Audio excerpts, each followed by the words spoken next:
Address.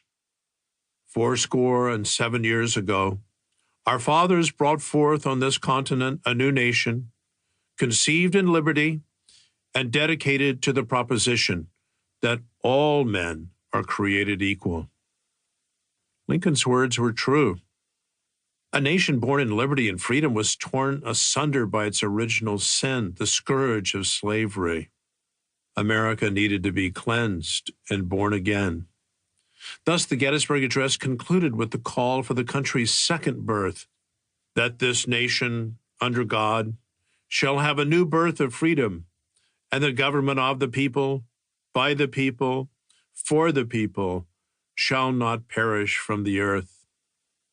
As both Lincoln's inspiring address at Gettysburg and Dr. King's mighty speech at the base of the memorial demonstrate, at the heart of America's story is the fundamental human desire to be free. It's why we sing of the sweet land of liberty. It's why, for the country's entire history, people have immigrated to America and precious few have immigrated from America. Humans want freedom.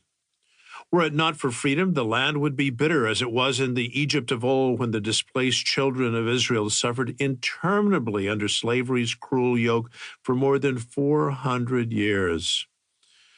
Were it not for freedom, people would be voting with their feet and moving to other countries, to some 21st century version of our own sweet land of liberty.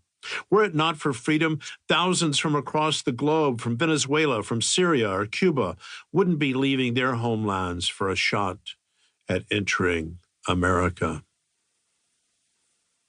Freedom to do one thing is not freedom to do all things. Years ago, I popped into a waiting town car outside our law firm's offices in New York City's Citigroup building. Unless I'm obliged to be on my phone, invariably I ask drivers about their own story. And on this particular day, as we headed across the East River toward LaGuardia Airport, the driver told me his.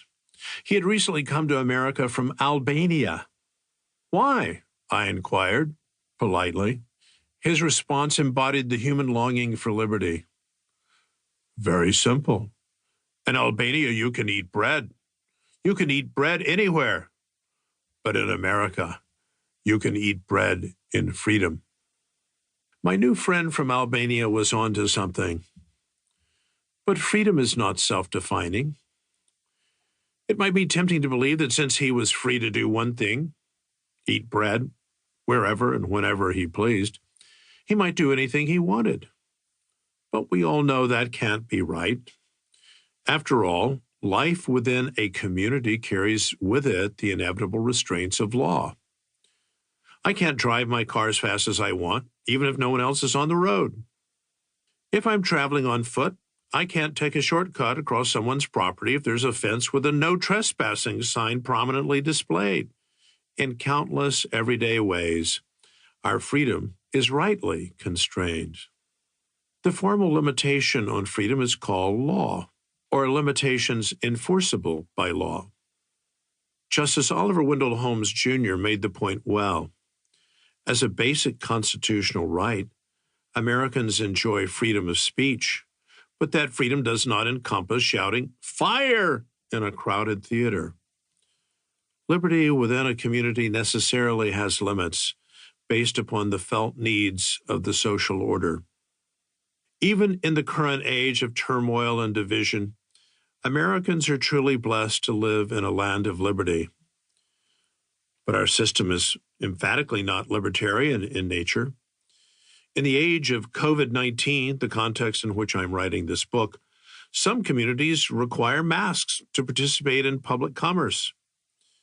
In the age of increased Black Lives Matter demonstrations, also the context in which I'm writing this book, some communities require protesters to obtain permits or risk arrest for failure to comply with city ordinances. If anything is clear, it's that America is a country of ordered liberty. Just as there are natural laws, such as the one that, for example, limited my own athletic prowess. I was encouraged by a football coach to give up my gridiron dreams in the 9th grade. The curse of being